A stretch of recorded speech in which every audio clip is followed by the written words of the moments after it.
Hey, folks, welcome back to the Testing Psychologist podcast. I am thrilled to have an excellent clinical guest here with me today. We are talking all about identifying and conceptualizing learning disorders and problems with the discrepancy model and an alternative approach to think about learning disorders. So I have Dr. Paul Beljan. He is a pediatric neuropsychologist practicing in Scottsdale, Arizona. He is past president of the American Board of Pediatric Neuropsychology, or ABPDN. Paul holds child diplomat status with ABPDN and adult diplomat status with the American Board of Professional Neuropsychology. In 2016, completed a postdoctoral master's degree in psychopharmacology from New Mexico State University. So pretty early on that train. Paul's co-authored Misdiagnosis and Dual Diagnosis of Gifted Children and Adults, ADHD, bipolar, OCD, depression, and other disorders. He also co-authored Large-Scale Brain Systems and Neuropsychological Assessment, an effort to move forward. He's a nationally retained forensic expert, lectures nationally and internationally. Paul, in his practice, will see kids from all over the country and even internationally.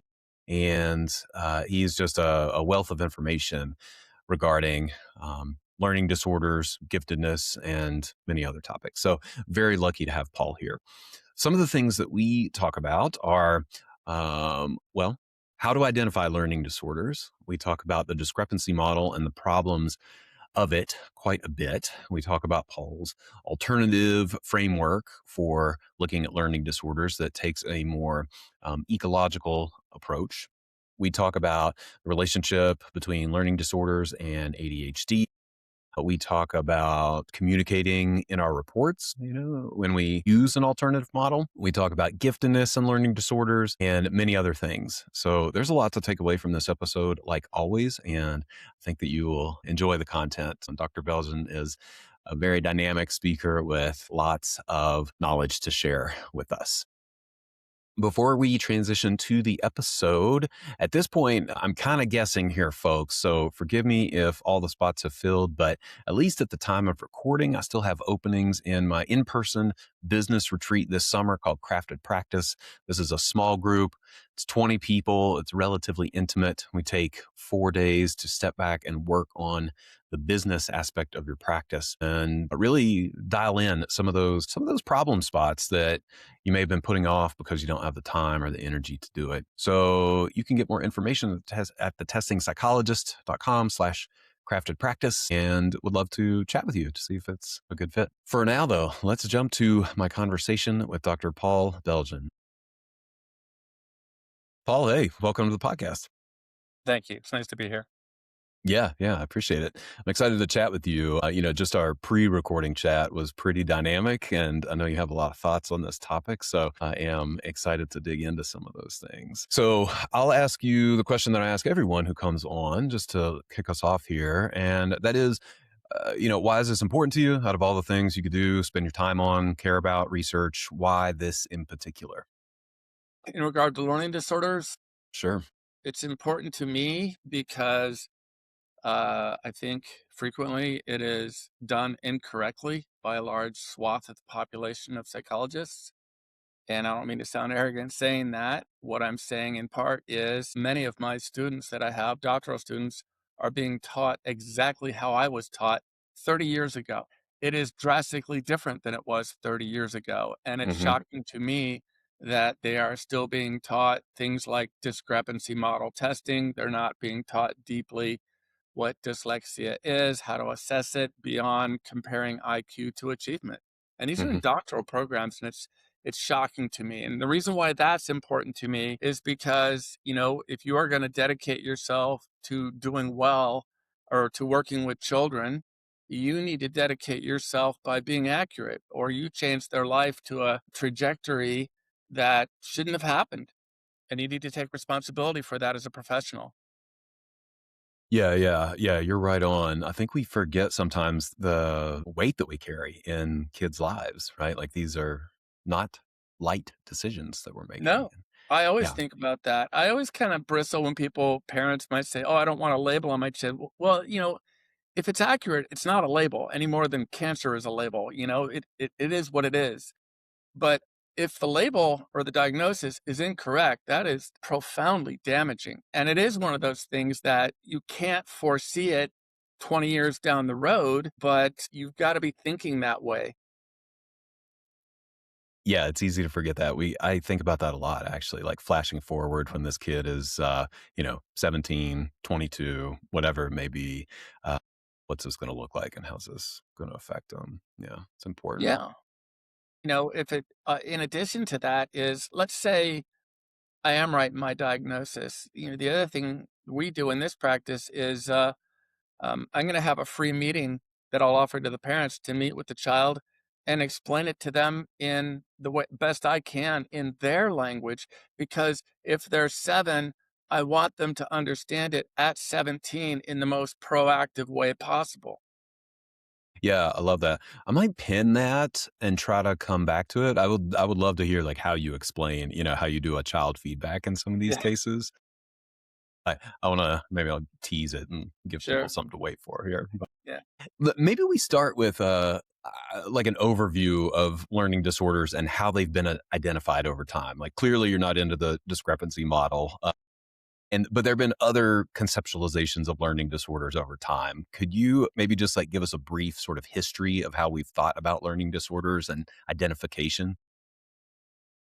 Well, um, I don't have a deep history on it. I mean, ever since I've been in the field, like I said, it's been discrepancy model. And that was old Public Law 91 142, I think it was, or 94 142, IDEA, and that sort of thing. And what it is if your IQ is 1.5 standard deviations above your achievement, so about 22 points, then you have a learning disorder. And that's wrong. But what if your IQ is 21 points above? You magically don't have a learning disorder. And it does sound funny, right? It sounds ludicrous, but there are psychologists that and school psychologists who will figure that out to the 0.001 level of discrepancy. And it's insane. It also goes into that I don't believe in being statisticocentric that way. I don't need a doctorate to plug numbers in and say, oh, it's 21 points different. You have a learning disorder. There's way more thinking involved. The other discrepancy that the schools use and that frequently is taught in graduate school is that if you are functioning 2 grade levels below placement on your academics, then you have a learning disorder. And that's why probably most kids in this country don't get diagnosed until 3rd grade because Mhm. you can't get 2 grade levels below grade 2. And that's a massive problem because, you know, 3rd grade is what? 8, 9 years old, right? And if heretofore you have mixed dyslexia, it's undiagnosed. Everybody is treating you as if you don't have the problem. Your life experience is all my peers are doing better than I am. I must be dumb because that's the life experience of a child. That's what they're going to render it down to. If I can't do what my peers do, I must be dumb. So now it's daily, hourly, chipping away at my self-esteem. And eventually I might start, being the class clown, showing learned helplessness behaviors, escape behaviors. And when 3rd grade rolls around and I am 2 grade levels below, then I'm going to get tagged as emotional disorder, you know, and oh, it's ADHD, just put them on meds when that isn't the issue. In part, the medication thing is that when a child is upset, and their self-esteem is taking knocks, they're not going to come up to you and say, I'm feeling a little melancholy and morose. They show Mhm. it to you in their behavior. And by and large, that behavior is going to look ADHD to an untrained person.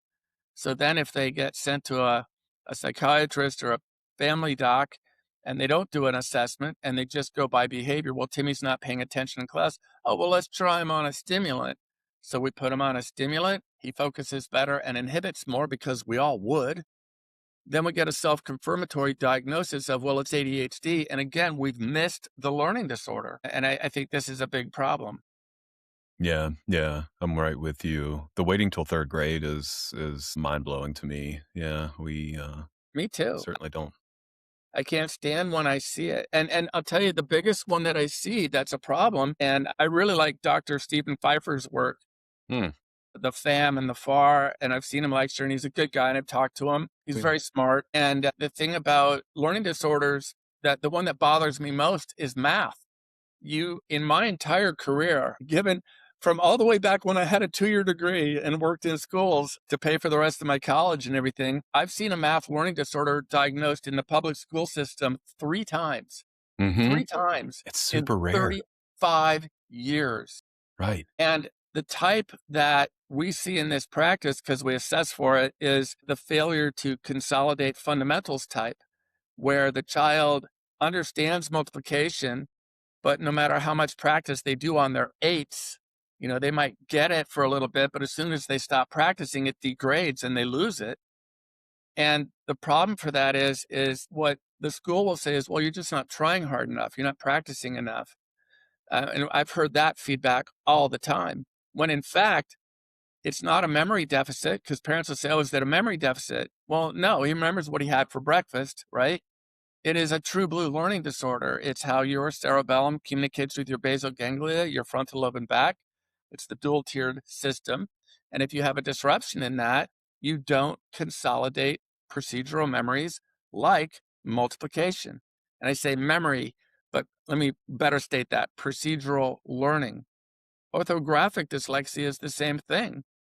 If every third time you spell mother, it's M-U-T-H-R, and you really got to stop and think about how to spell it, even though by third grade, you've seen mother 10,000 times because it's in every story you've ever read as a child, right? Or been read to, and you're not consolidating that, that's an issue. And it's not a memory deficit. So not finding these learning disorders have just terrible negative outcomes for the child. Right, right. Yeah, I think before we go further, it might be helpful I would love to hear your thoughts on how we understand learning disorders these days, as far as like what's actually happening, when kids have reading issues, math issues, writing issues, and especially like the overlap between them. I know that's kind of a big, No, I think complex there is some question. overlap. Yeah. Well, I mean, first of all, let's take phonological dyslexia. People might disagree with me, but to phonetic read and is not just, can you hear it correctly? Can you manipulate sounds in your head correctly? Do you pair the sound symbol relationship? And the key to it is can you do it on the fly, right? Can you do it fluently as you read? And that's super important, because let's say the child goes to Lindenwood Bell, which we refer to all the time. I think Lindenwood Bell is a great program, the LIPS program. But if the child still has to go for cat, right? And they get it, and then they have to, okay, that's cat, right? And they're always kind of surprised, right? That's like how real dyslexia looks. Oh, yeah. But if you're a child and you're reading a sentence and you come up to cat, and that's the one you don't get, and you got to break that down, and you're hate reading, right? And it's the bane of your existence because you have a disorder in this area. You break it down and then you put it back together. Now, breaking it down is going to load working memory slots. So you might be then pushing out what you've read, your comprehension. How many kids on their own are going to go, oh, I should go back to the beginning of the sentence now and read this and integrate cat so I understand? Is it, whew, got that done, I'm going to move forward. And now I don't understand what I read. So in part, I think the old way of thinking about phonics is, left frontal lobe Broca's area, Wernicke's area, angular gyrus. So you're really talking about how there are multiple systems in the brain that have to work together to express these things. And that's what you're assessing for. In terms of orthographic, same kind of thing, but not the phonological processing necessarily. But it is a big thing on recognition and consolidation of a procedurally learned skill. Again, if you've seen mother over and over and over, and you still, or let's say father, this is the one I hear a lot. They read it as feather, Mm, right? yes. Now they're approximating, right? F and R at the end, feather, and there's a TH in there. But if I have them slow down, it's something that, oh, yeah, father, I knew that, right? But again, it's on the fly. If you have to stop to think about what it is, and instead you quickly approximate on top of it, and that's an error, The cumulative effect is you don't know what you're reading and you can't answer questions about what you read, let alone do math word problems, which becomes more important starting in third grade, in my experience, anyhow. The math learning. So really quick to step back then into these two. A big part of what you need to evaluate is executive functioning and attention, because if it's coming out of your frontal lobe, in part, it's going to be attention and executive functioning. So the reason why that's important and why discrepancy misses the boat is it's going to miss the ADHD executive deficit. And I know that there's research that says, a lot of kids who have phonological orthographic dyslexia also have ADHD and executive function deficit. So on another tangent within that, and you can bring me back to the original question because I'm a tangent guy, Bring us back. Don't worry. is that if you have attention and executive functioning, but I didn't evaluate for it, I only did a discrepancy or I looked at how you made errors, and I diagnose it, well, now I'm going to recommend that the parent go to Lindemood Bell or Orton Gillingham or Wilson or whatnot, Barton, and spend a lot of money on intervention. It's not cheap. And if that child has ADHD, you're not going to get the bang for your buck if they can't pay attention. I know a lot of people don't like medication. I have a postdoctoral master's in psychopharmacology. If they need to be on it temporarily just to be able to focus on the intervention, then so be it. So they actually get something out of it. We've seen a lot of kids go through it and they don't get much out of it because they couldn't pay attention to it. But the same thing is, executive functioning is important to evaluate because it's how you're going to express it and how you're going to use it as well. I forget who said it, but one of the best definitions of executive functioning to me is how you do what you do. Perfect. So simple, very straightforward. Because if your frontal lobes don't direct how you do what you do, then you don't do what you do well, period. To me, ADHD is attention inhibition. The rest of it is executive functioning. So if I'm talking orthographic dyslexia, and it is part of this dual-tiered model of procedural learning, well, that in large part is executive functioning, because again, it's how my frontal lobe works in conjunction with the basal ganglia, the cerebellum, and back. And a nice way to visualize that is this. This is what I say when I lecture. Now, when you think of the dual-tiered model, it's kind of like a big city hook and ladder fire truck, right? Where it's two pieces. Mm-hmm. The guy in the front, there's your executive functioning, but you got that guy, crazy thing in the back steering, that's your cerebellum. And it is supporting what the rest of the system does. And in fact, is seeding, the procedure is seeding there. And as the frontal lobe needs that help, it fires the information in there. So I think this is a really important concept in learning disorders, is how does that whole system work? Because in that area, if it doesn't, again, you're not going to get your bang for the buck out of intervention because you're going to be hitting the wrong thing. Mm-hmm.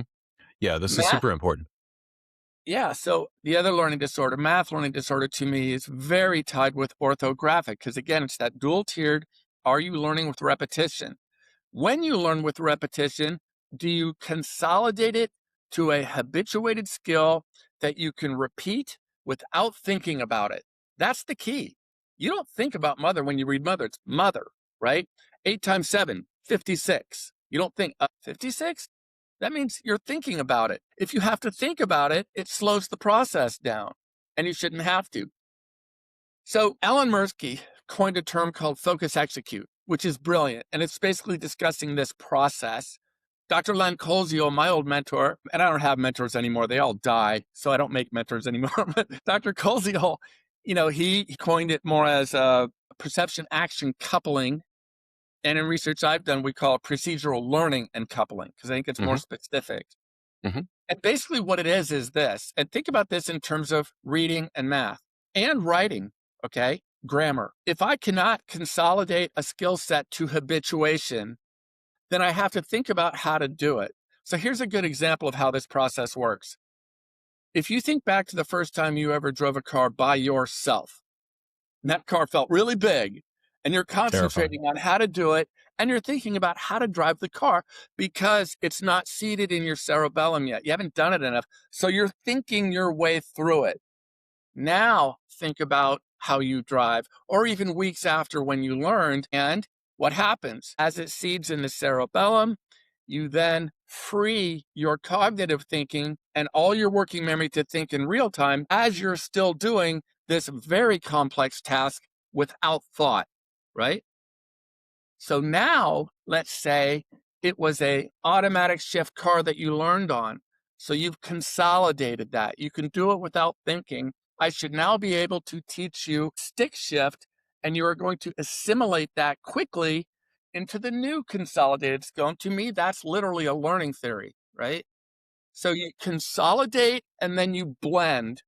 So now I get more and more and more skill consolidated. I can do more and more and more complex things without having to think about it. And a great reference for this is The Executive Brain by Elkanon Goldberg, which I think is a great book. And I think Elkanon is a great thinker.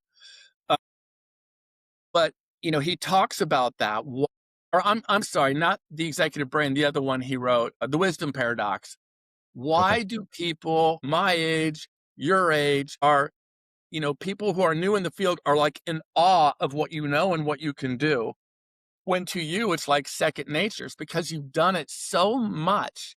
You have so much problem solving on board, so much habituated skill set that you can express these things without thinking, but you can also use that resource to think in real time and problem solve way more efficiently.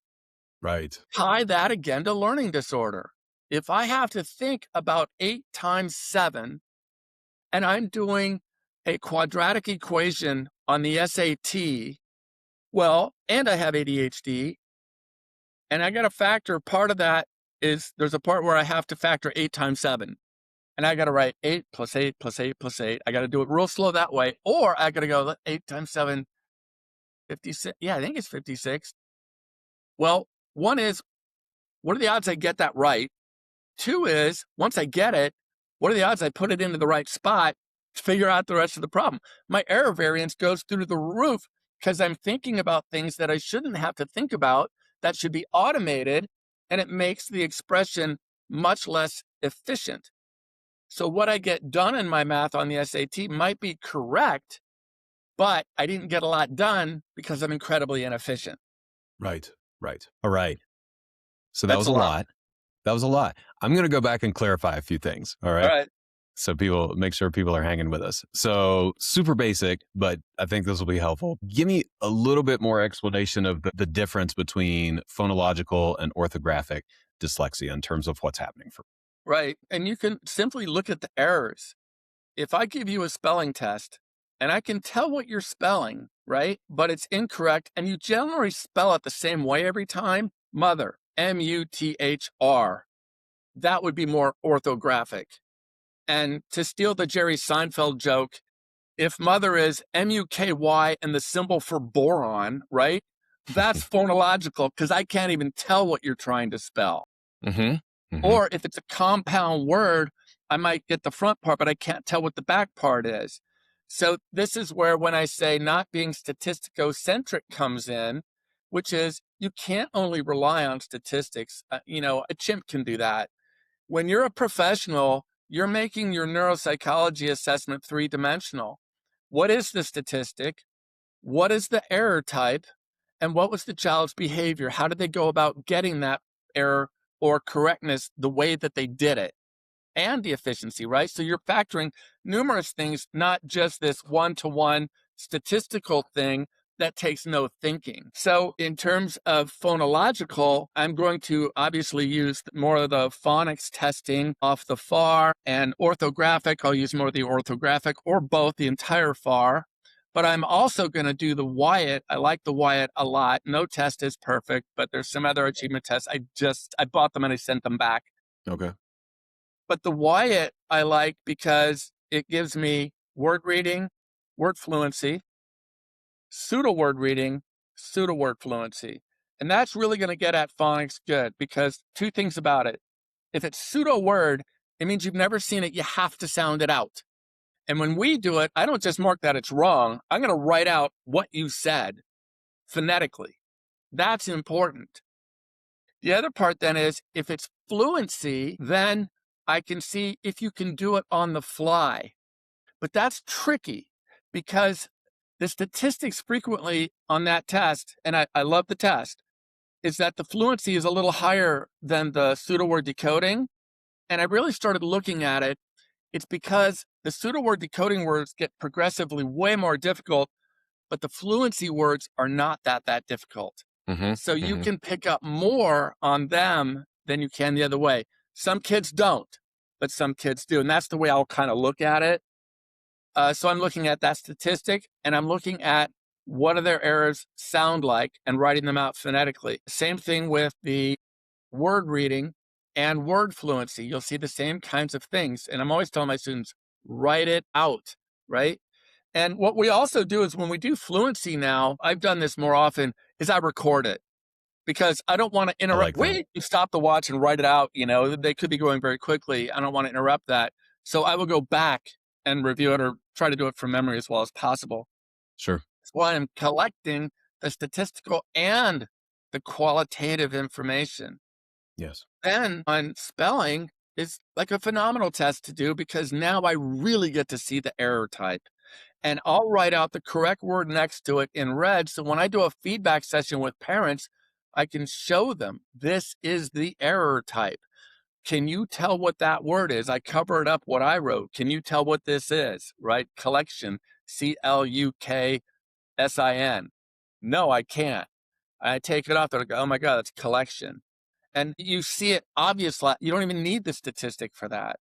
And then, like I always said, that key word again is mother. If you're 9 and you can't spell mother, man, you got a problem in life, right? Sure. You've seen it over and over. There is a reason why you're not getting it, and we can figure that out. Yeah. Yeah. So, real quick, then, I like looking at those differences in the error type. Overcoming dyslexia talks about it too. So, then in math, what I find, I do math very differently. I use the Pfeiffer a fair amount. I like it. But just the Wyatt numerical operations, get as much time as you want.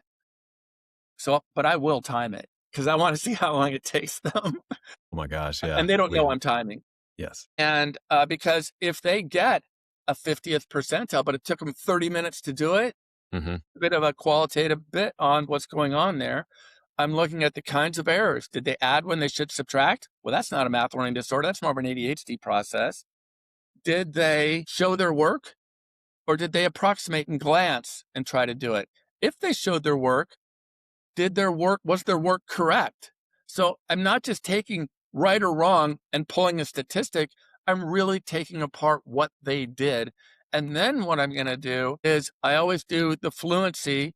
And the reason why I like the Wyatt is it's separate 1 minute, single column addition, subtraction, multiplication. I think the WJ, it's all mixed together. You don't know what you're getting. It just seems illogical to me.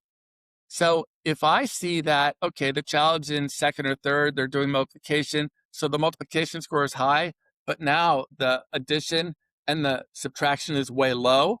Yeah. And I watch them do it and they're counting it. It's not consolidated, right? What do you make of that, by the way? This is kind of an offshoot. What do you make of that when addition and subtraction are low, but then multiplication, which is, I mean, presumably a more complex skill, is higher? Because that's the thing that they're doing at that time more Hmm. frequently. So now we're not doing as much addition and subtraction. So it's going to deteriorate without the practice, Use it or right? lose it. And that's part of this PLC issue of as soon as you stop practicing it, it starts to deteriorate faster than other people. I mean, I still have most of my multiplication tables, but I still Hmm. got to think about the 12s and the 11s, okay? Because they never had those down great, but the others I've got. So it's not that everybody's going to lose it. And you when you interview parents, an interview is so important. Do you find that Timmy learns and loses? And they're like, yes. Same thing with his reading. He had mother down 5 minutes late, MUTHR, right? They learn Yes. and lose. It Heard doesn't that all the time. stick. Yeah. And if you're And sometimes they might get it right. So if you're a teacher, and I love teachers, I respect their work, but what am I going to say if I got 30 kids and yesterday Timmy could do this and today he's not, plus he has ADHD? Timmy, you're just not trying today. And it's too easy to blame the child. And then the last thing I'll say about math, and we talk about dysgraphia a little bit, the issue with math too is I don't know who sold this to, the American, Board of Education or whatever it is. Singapore math, I think, is the dumbest thing that ever came down the pike. For anybody who doesn't know, what's Singapore math? Yeah. 8 ways to do the same problem, right? Yeah, sure. Yeah. Why? You learn one way to walk. The brain doesn't work on learning numerous things at once. You learn one and then you blend. That's what this model is talking about. So learning it 7 different ways and assuming that I understand the ordinality of numbers and the temporal order of numbers, that's a big assumption. That's a big So if you're going assumption. to teach Yeah. me 7 different ways to do multiplication, to do long division, and I barely understand what addition is, we're going to have a big problem. And I'm sorry if my voice is getting louder. I get really passionate about this. Now we're not practicing. When I was in 3rd grade, my teacher, when the recess bell rang, my class lined up into 2 rows. Everybody knew their position. She would come out and she'd go, 6s. And we would march in doing the 6s every day. You worked on it and worked on it, and man, you mastered it. And if you didn't, I don't know about her, but if that's what they're doing and they don't master it, that's a problem because the brain works that it should work that way. So yeah. Yeah. So we hear that a lot. It's there today, gone tomorrow sort of observation. And you would argue like this is an issue with procedural learning. Is that right? Like if they're not. And Yeah. coupling, that coupling part. And the coupling. So how do we know, this is kind of a chicken or egg question. Like, how do we know that it's an issue with the learning and the coupling versus like an quote unquote innate issue with the content? Like, the Like either a a reading or a conceptual math. understanding of the ordinality of math. Yeah. Yeah. That is what most math in my reading historically has been about, right? And, again, it talks about all the different areas that have to take place to do it. And that problem in my entire career, I hardly ever see a kid who has that kind of issue. And think about it. It gets into language and stuff. If you don't understand prepositions, above, below, between, around, prepositions are where the cat goes, and you don't kind of innately get that, man, you're going to have a problem in life, right?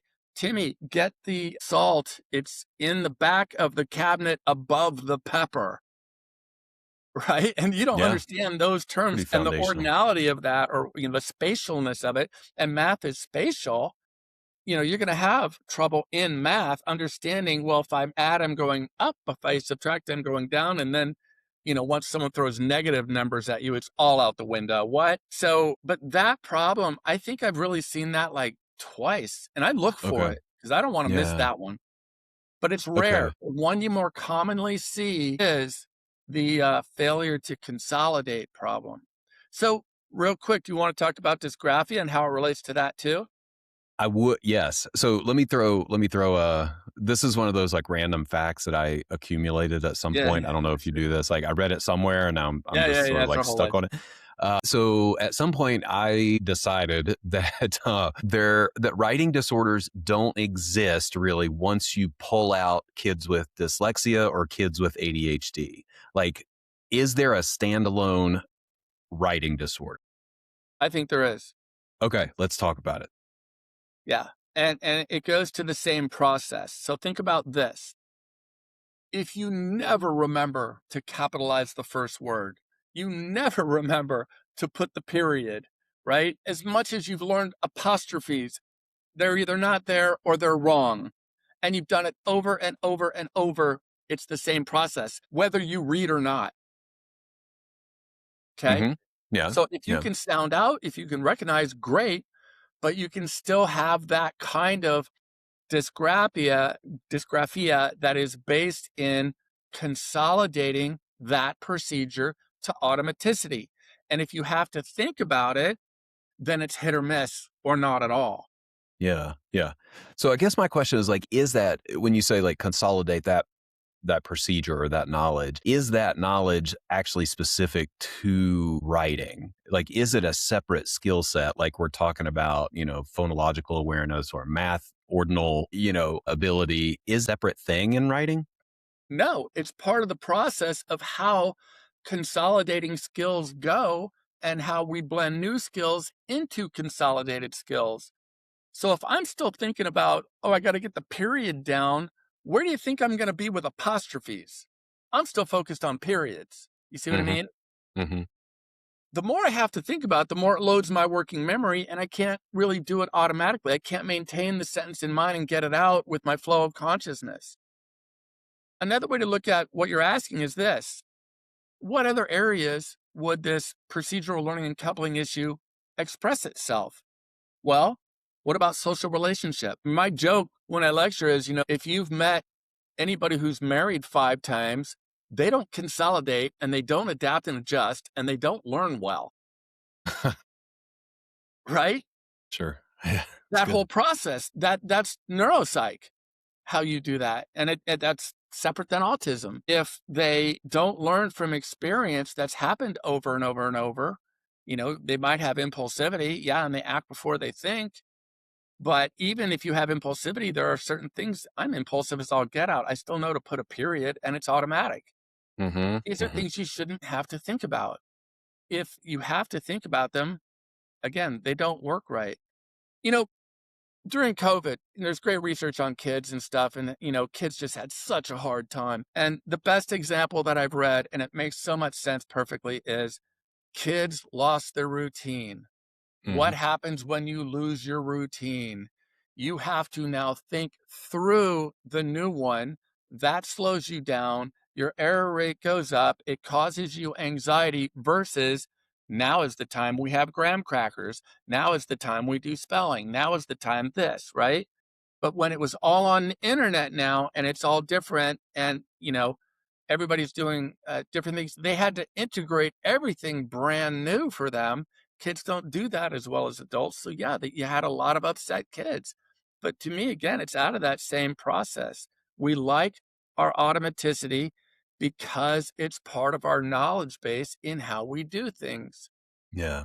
I Yeah. mean, if That's you such had a to good think point. about how to drive a car every time you drove a car, it would drive you out of your mind. Right. Right. No, it's a good point. It's a good point. I mean, it eats up so much of the executive functioning that there's not a lot left over for new learning or Right. whatever we need to do. Yeah. Right. So the way to think about it again to me then is that there are not individual lobules in the brain that do these specific things. It's how everything is interrelated. Everything. That's why they say, executive functioning is the conductor of the orchestra. You have all these Mhm. parts of the brain that play music beautifully, their instrument, but it takes the executive to pull it all together. And all this is happening at once. I'm thinking about what I want to say. I'm maintaining that I'm sticking with the question. I'm trying to have a stream of consciousness in how I say it, and that is all driven by my executive functioning. Right. Right. It all Okay. happens at once. So a hitch in one part, this is why I like to break executive into its base areas, has a ripple effect into everything else. How could it not? And so this is why, all the way back to the beginning, using my working memory, when you think phonological dyslexia, orthographic, math, anything like that, you have to be also thinking executive functioning and attention. Yeah. Yeah. So let me ask a dumb question. I'm guessing people are maybe thinking this as they listen. If there's so much executive functioning involved in these different academic skills, how do we separate something like ADHD from the actual learning disorder? Yeah, good question. First of all, maybe I'm biased, but I I see it together so frequent, right? That I mean it's almost hand in hand. Mhm. Mhm. You do get kids that are ADHD that don't have learning disorders, but rarely do I see a kid with a true blue executive issue, any part of it, that don't have learning disorders. And that's my experience. Mhm. I haven't crunched any numbers on it, but Executive gets into everything. Again, how you do what you do, how you read, how you do math, how you live, into everything. So I'm not trying to tease it apart as much as I'm trying to see if both are there, Mhm, I mhm. guess would be the way I'm saying it. Mm. Yeah, that makes sense. That makes And sense. it's interesting. It's a good question. It's not a dumb question because I see it so infrequently that it's really fascinating when there is a pure phonological dyslexia and there isn't the other stuff. And, now that I'm thinking about it, that is going to be the one that I'll see more often versus if it's orthographic, dyscalculia, or dysgraphia, because those are very executive based, whereas the phonics isn't as executive based, I think. It's a pure more of a linguistic thing, but Mhm, that also has some executive with it. mhm, mhm. This is why, Yeah, this is why you test everything. That the beauty of neuropsych is I'm not putting my frame of speech language and then OT and then PT and so on. I'm trying to take the snapshot of everything and how it all works together. That's why I think neuro answers, when it's done right, so many questions. And I think that if schools did that up front, as opposed to an executive or a discrepancy evaluation, they would figure these problems out better earlier and be able to intervene better than waiting down the road and parsing things out. yeah, yeah, I think you're right. I mean, I'm biased, of course, but of course, I think Sure. we do it right. Yeah, yeah. Yeah. No. So maybe I'm gonna ask that question in a slightly different way, and then I wanna move on and talk about, like, kids who get lost in the discrepancy model. I think that's important. Yeah. Slightly different way to ask that question then is how do we know that academic concerns are attributable to true quote unquote academic weaknesses versus just an executive functioning weakness? You see what I'm getting at here? No. Can you say it again? Sorry. Yeah, yeah, yeah. So I guess if I'm testing a kid and, they have, weaknesses in reading and math, how do we determine like I think it's tempting, like you mentioned, to just say, oh, this is ADHD. They're just not like Okay. paying attention. They don't have, the executive capacity to learn this. Like, how do we know there's an additional academic like learning disorder? Well, my typical battery when there's questions of ADHD and learning disorder is going to be IQ. I really don't care about the IQ unless it's really high or really low. Hmm. I'm talking about the Wechsler. I love Hmm. all the little subtests that tell me a lot, and they take a lot of those subtests take linguistic abilities and they Hmm. take executive functioning, right? Hmm. They also take Hmm. attention, inhibition, and working memory. So there's a lot there right off the bat that we break those subtests out into other domains that we're going to talk about. We do a full battery of executive functioning and attention. We do a full battery of academics. Um, and then we're also going to do sensory, motor, visual, spatial, and learning and memory. And if a child moves funny, I'll take them outside and do what I call running and hopping them, where we're going to run, skip, hop, balance, and, Hmm. pretty much do a field sobriety test, and see if there's any issues there that are that could be causing disruption. So I think the answer to your question is that by and large, I do a comprehensive battery. If a parent says, I want a dyslexic battery, yeah, I don't do that because it doesn't work that way. I would never just do academics and say, here's your problem. Because by doing that, then you have that one frame and you're missing everything else that is contributing it to it. Because if everything is multimodal and you don't test everything, you don't know which are the parts that are working beautifully or not. And Right. how does all that integrate? Yeah. Yeah.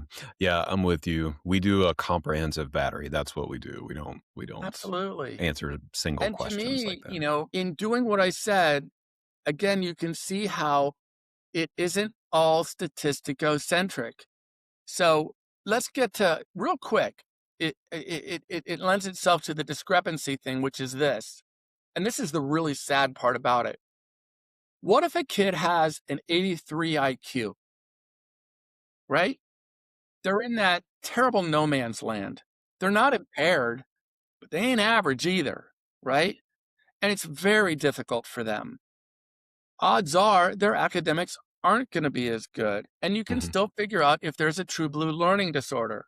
However, if I do discrepancy and some of the achievement tests, it only takes, depending on age, it only takes a few correct responses to get an average score. Because if you don't look at the statistics on that, on the manual and stuff, you can delude yourself into thinking that this is average ability when they got three right. Yeah, So it's a now great they've point. beat the discrepancy because the tests that are used don't have a low enough basal. And we're really careful with that. So when I write a report, I have a disclaimer. This is not a discrepancy. This is based on the principles of neuropsych, and here's how we figured this out. And here's why this child beat the discrepancy. Yeah, yeah. Where this is a very practical question, but I can be super concrete sometimes. Where do you put that disclaimer in the report? Like, is that at the top? Is it at the I got to tell measures? you, I have, the last 5 years have, 8 years have been the best days of report writing because I listened to, I'm going to flake on her last name. Is it Stephanie, Yeah, Dr. yeah, yeah. Stephanie Nelson. Yeah. Nelson? I was going to say Wilson. She did that beautiful 3 hour lecture at ABPDN like 5 or 6, 8 years ago. Yeah. And she started with nobody reads your reports. No, it's 400 neuropsychologists. Nobody reads your reports. And she talked about how they're written at a 19th or higher grade level. They're written like a research paper. They're written in a way that assumes parents understand even percentiles the way we do. And, she laid out, here's how to do it. So I, swallowed my ego and I bought some supervision time from her and I totally redid how I do it. And I do it the way she says, which I think is excellent, which is I have here's the questions and then I have my answers right off the bat.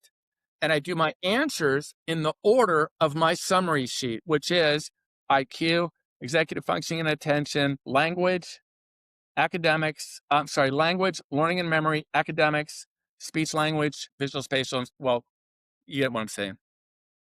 And so first I'll talk a little about, if they're gifted, this child is brilliant. He has this IQ. He has all the behaviors that are consistent with giftedness, this, and this, right? He has ADHD learning disorder, and there's several paragraphs. They're boilerplate, but they're exactly. And I'll also say, this is why Timmy might do this in this situation. And then when it gets to the learning disorder stuff, that's where there's a paragraph of this is how we did this. This is not discrepancy testing, Hmm. right? Hmm. And I do That's it great. without being snarky. I used to be more snarky about it, but then I find, well, people don't listen to me then. And then we'll lay it out more neuropsychologically how we figured it out. Okay. Hmm. Now, Hmm. in the body of the report, where it's going to look at, working memory, inhibition, procedural learning, coupling, and so on. Once it gets down to the achievement area there, in the achievement area, I will give more statistics because I know the school's going to be reading it too. Parents are likely going to give it to the school. But the thing we do is we will also separate out, here's the phonic errors, and we have a table of, let's say, the word reading. Here were the words, here's how Timmy said it. Spelling, here were the words, here's how Timmy spelled it. So you cannot deny it and just make it so obvious. Hmm. Hmm. And then that way, and then at the very end, I mean, that's where the recommendations are. So it's the questions, the answers, the diagnosis, what were the list of tests. The way we write the tests are, here's what this test measures, or here's what this domain is looking at, not what the test Hmm. measures. Here's how the child did.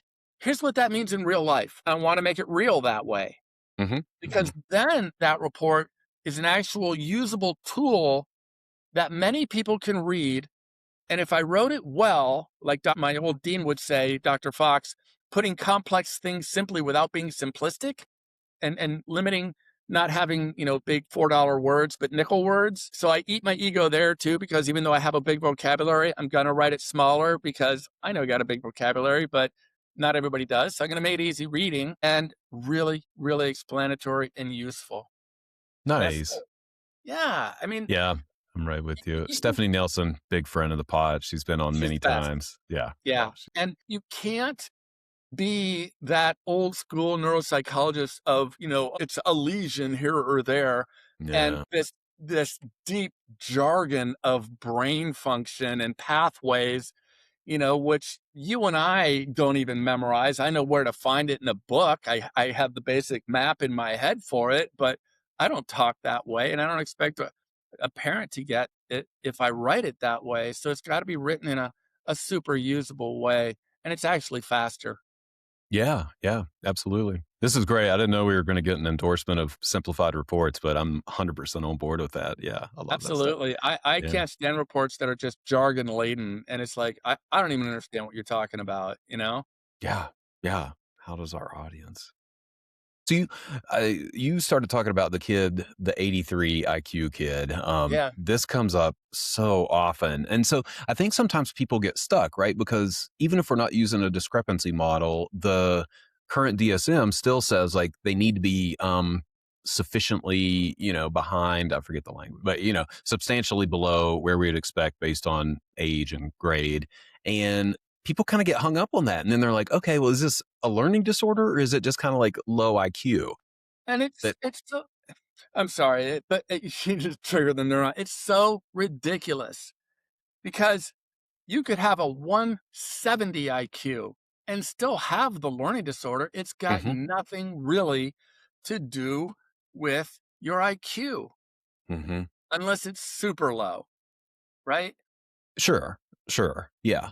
So I think, but this is where I want to get like super concrete because I think people do get lost and they're like, well, how do I know it's a learning disorder if it's well, I mean, we could go to either end of the spectrum, right? Like a 122 IQ, but then reading is a 109. I'm being super simplistic. No, But no, then no. on the That's other end, it's like the 83 IQ and then reading stuff is a 74. Like because you're how do gonna prove it with your neuropsychological testing and the way that you write it, and giving your examples in the little tables, and explaining, operationally defining what is phonological dyslexia, what is orthographic dyslexia, and then showing it how they make those mistakes, as well as having the statistic. Now, if the statistic seems inflated, then I'm going to argue the statistic. Well, the reason why the statistic is high is Timmy got every other one right.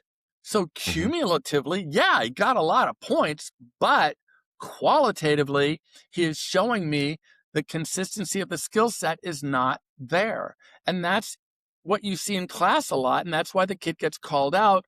You're just not trying. Today you spelled mother, but you misspelled father. If you could spell mother, you can spell father. Maybe not, right?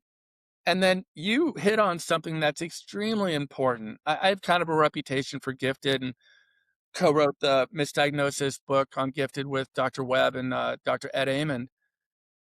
Um, uh, those are the kids that really get screwed. Because let's say you have a 135 IQ and your academics are average, 105. Well, you meet discrepancy. Do you think Right. the school's gonna give you service? Absolutely not. And, my joke when I lecture is, heck, we got kids that can't read at all that we don't help, you know? True. It's criminal. Not that everybody who's smart reads at a super high level, but if you're gonna use discrepancy, use it for everybody. And why is it that the kid with a 135 is reading at a 105 and spelling at a 104 and so on? It shouldn't be that way. It should be better. So it's important to be able to explain it neuropsychologically. And in my experience, because I get a lot of gifted kids through this practice, and even ones with learning disorders, it is near impossible to get the school to give them service, to give them an IEP, because they're like, what's the problem? It's average. Yeah. Yeah. Well, and maybe this is taking us in a different direction, but it makes me think what is, I mean, for lack of a better way to put it, like what is the point kind of, like they're doing fine. I know what the And point is is. there any intervention that would take them, that would get them any higher, Hell you know? yes. Okay. Absolutely. Yeah. Right? Again, the scientifically proven ones. that the public law says they're supposed to use. But do you know any public school that does deep down limit mood bell? I don't. Uh, no.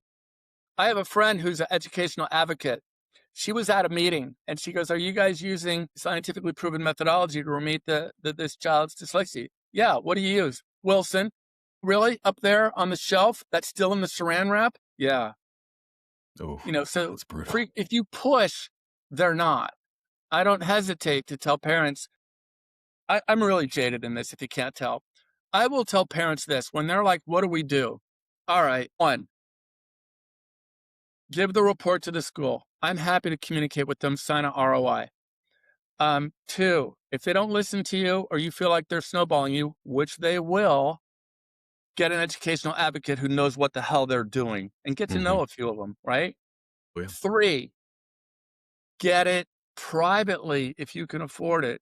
Because even if the school gives you everything they have, answer if you think, I'll ask you the question. Have you ever seen a public school remediate dyslexia the way some of these private programs can? I haven't. No. Ever, ever, because they don't follow it. They will dumb it down and slow it down. They'll give them less work, right? They give them more Hmm. time, and they're not even getting a robust education, and they're not getting intervention. And frequently, the person doing the intervention, if they get it, isn't even a teacher or trained in specialized education. And so Sure. they give out an IEP with an eyedropper, and I'm convinced it's about money. They'll give you a 504 all day long because it's free. An IEP costs us an employee. God forbid, we need a new football stadium. I don't doubt that's true in some cases, maybe many cases. Yeah. I know in Texas, they do what I've said for years. Apparently, a lot of the districts now, they have one good football stadium and everybody uses it versus everybody having a $10 million football stadium. What a waste of money. I know it's a tangent, but you see my point. The gifted kids, I'll tell you if we have time, just a quick story. I call this kid Ascot Boy, okay? Hmm. Because when he came to my practice, he was 15 years old and he was so mature, I visualized him in a smoking jacket and an ascot. He was more mature than I am. Nice. And he said, "Look, I think I have dyslexia. I want to go to medical school. I've got to figure this out," right?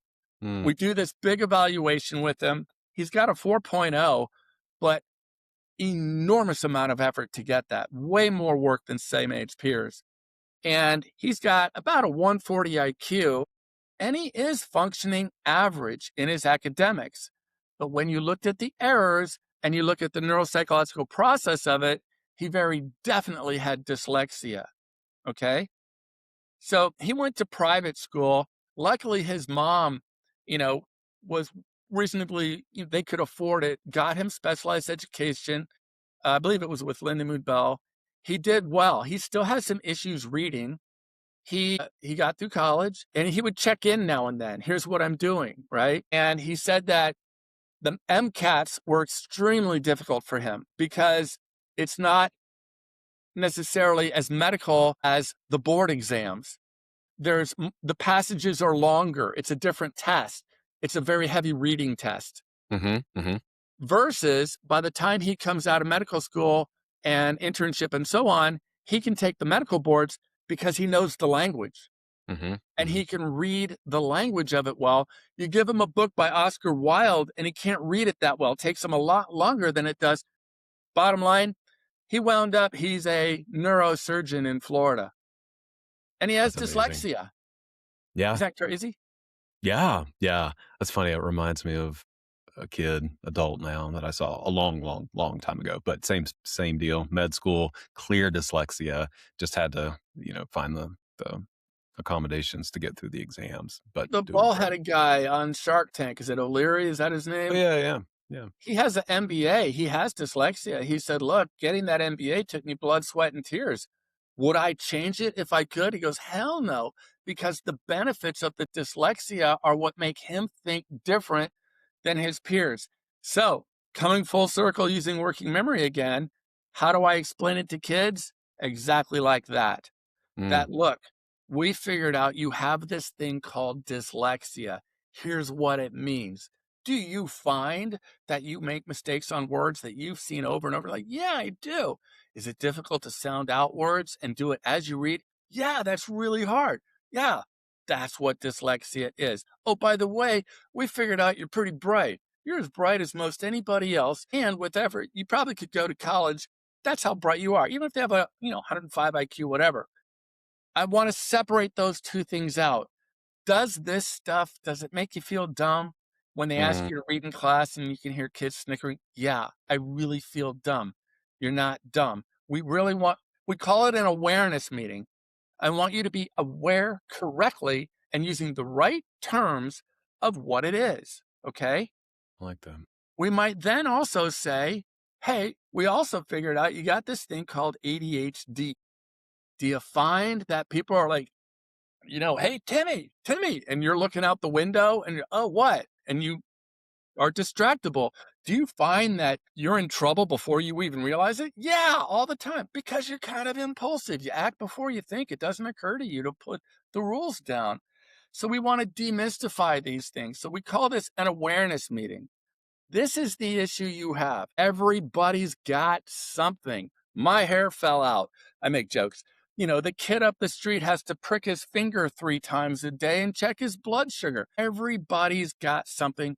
This is what you have. Now let's talk about the upside.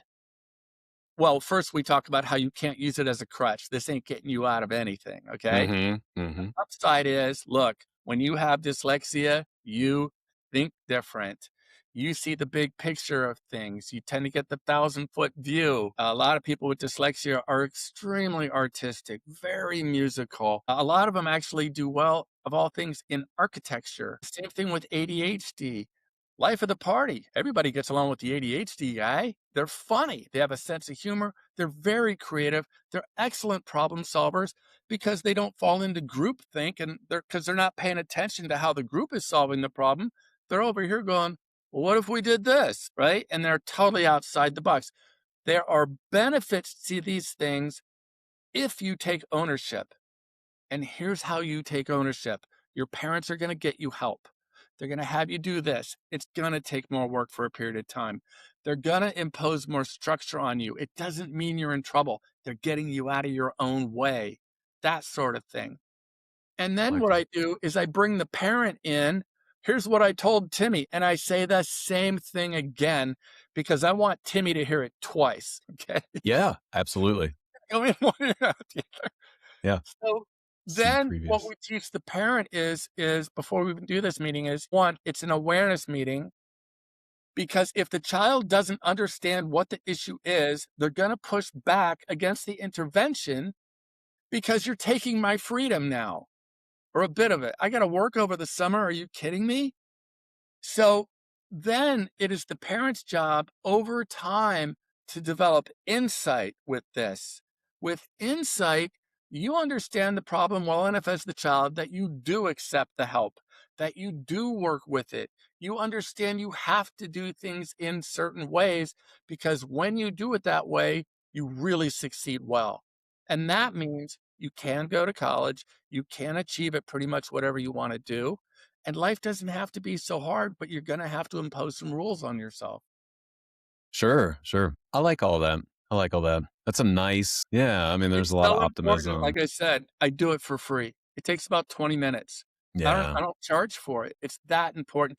Plus, I also think that, look, I'm the guy that did the testing.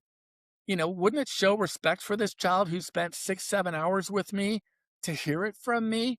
And Mhm. also, then it's not just mom and dad saying it, it's this guy who said, hey, here's how this works. And they might take it in a little bit differently. And it Yeah. shows respect.